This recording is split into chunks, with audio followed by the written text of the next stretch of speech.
back. Stop. Give me my blankie. Give it back. Hey, no, it's mine. Hey, who you think you are, little baby? Who you think you are? Give me my blankie back. Give it. No, it's mine. Oh, you think that's funny, huh? No. Hey y'all, it's your girl Brianna Celine back with another video. And in today's video, we're having some mom talk. We're going to talk about how to be a better mommy to your little ones. And I wanted to make this video because I have one amazing little toddler named Carson, and I'm always looking for ways to better myself as a mom. Like, I know I'm a good mom, but I want to be a better mom. So I created this list of 9 quick and easy tips to definitely help you with always growing and getting better at being a mom. So tip number 1, don't stress about things that are out of your control. And this is a big one, especially for me, because I'm always stressing myself out with things that I know I can't control them. It's out of my hands. So I just want to say, you're doing a good job, but don't stress out about the little things. Like, if the other parent doesn't want to come around, if the other parent's not contributing, you can't change that. All you can do is ask. And if they say no or blow you off, don't worry about it. Keep pushing. You're doing what you can do. Tip number 2 is expect to do things on your own.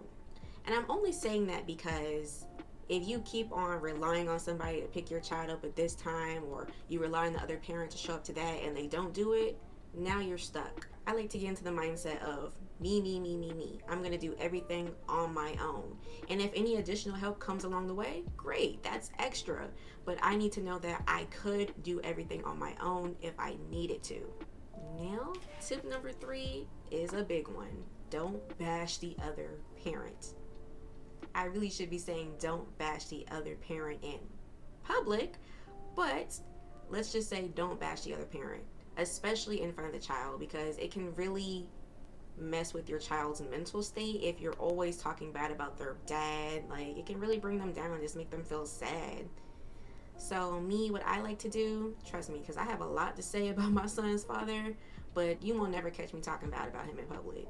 I'm like, either I'm going to talk about him in a private setting, or what I do, I talk about him to myself. Like, I be in my room like, this MFer didn't show up, he ain't do this, he ain't do that, I can't stand him. Like, I talk to myself about it. I know it's kind of silly, but it helps because I don't have to worry about somebody going out and it getting back to him that, oh, she's bad mouthing you and she said this and she said that.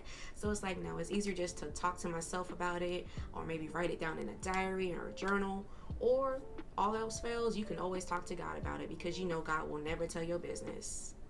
Now, tip number 4 is acknowledge that it's okay to reach out for help sometimes. Me, I'm so proud sometimes I don't like to ask people for help unless I absolutely have to, but I really need to get into the habit of remembering it's okay to ask for help sometimes if you need it. Especially, I'd say, try to work across the aisle if you can. Like, my son's entire family just about lives here in Tallahassee, and I think I could really do a better job of, like, reaching out to his grandmother and his great grandma and saying, hey, do you want to keep Carson for a day? Hey, do you want to do this? Do you want to do that? Definitely don't be too proud or too scared to reach out and ask people for help.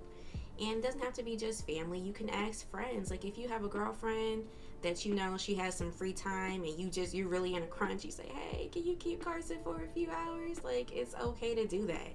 Don't make a habit of having people keep your kids, especially for free. Definitely reach out if you really need it. If you're in a crunch and you don't have any other options, just ask somebody for help.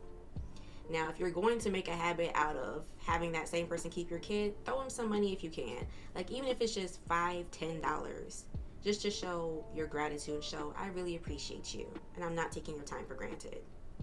And now, tip number 5 is befriend other mommies, other single mommies especially, because you guys can really help each other out. I've been looking for kind of like a mom group in Tallahassee for like the longest. I haven't really found one yet, but I think they would be something that's really good, because not only do I want Carson to get together with other kids his own age to play with, I think it'd be cool to have single moms who are dealing with similar things that I'm dealing with. like stressing out with my child's father and trying to do everything on my own, like it's nice to have somebody who can relate to you to vent to. And not only that, you guys can like split up your time. Like maybe this weekend she can keep the kids, next weekend you keep the kids, and it's free. It's free that way, because you're both doing a service for each other. You're just switching your days around. I think they definitely be nice to have somebody, like I said, going through similar things as you, be able to come around your space, be in your circle. I think they're definitely somebody you can trust. I think they're people you can rely on.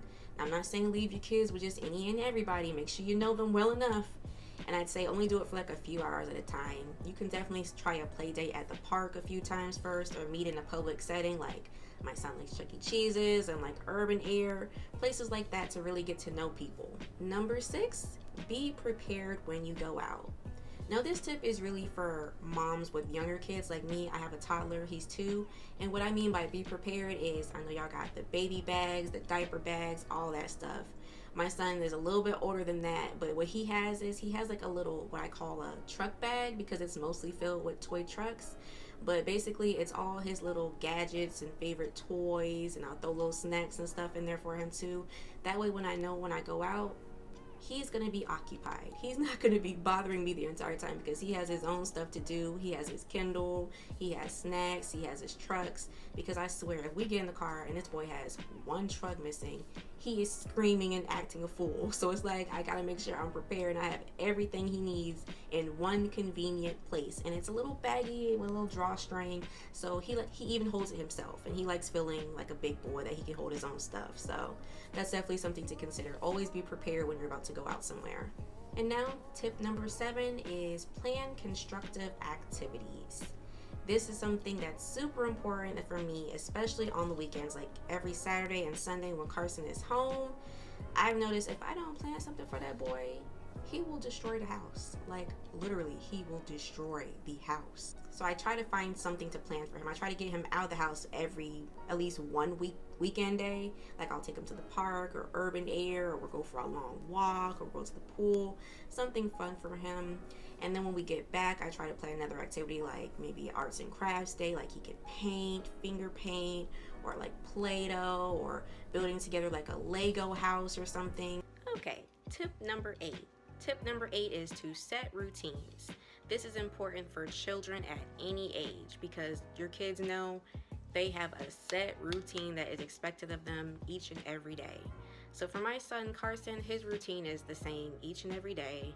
When he comes home from school, first thing he do is he gets some milk and a snack, and then I let him hang out with his Kindle. If he wants to be on the computer and watch like Tile the Bus, that's cool with me. And he knows at 6 p.m. every night, mommy has to go upstairs and go to work, so do not disturb. Now, he's 2. He does the best he can with that, but keep in mind, he likes to come up here and bother me sometimes, but not for long. Like he'll come act like he forgot a truck or something, just to say hi, and I'll give him like a quick hug and kiss and talk with him for a little bit. And I go downstairs as much as I can to check on him and make sure he's not terrorizing the house. My mom's downstairs anyway, but I still try to show my face as much as I can, at least every hour or so. And he has the same bedtime routine. He knows I come down and get him. He gets a bathie. I take him upstairs. I let him play for a little bit. I let him watch Peppa Pig every night. Let him hang out in bed. And he knows at 9:30 the TV goes off. He still cries every night. I guess he's still trying to learn his routine, but that is what I have set in place for him. And I definitely encourage you to set a routine for your kids too, and make it non-negotiable. Like even on those days when you don't feel like enforcing it, you really need to, because as soon as you give your children a little leeway, you give them an inch, they take a mile. Definitely make sure that you are setting that routine and sticking to it, rain or shine. All right, and now tip number 9. Pat yourself on the back, ladies. You are doing a good job with your babies. Don't let anybody tell you otherwise, because being a single mom, by no means is it easy. But we get up each and every day and we do it.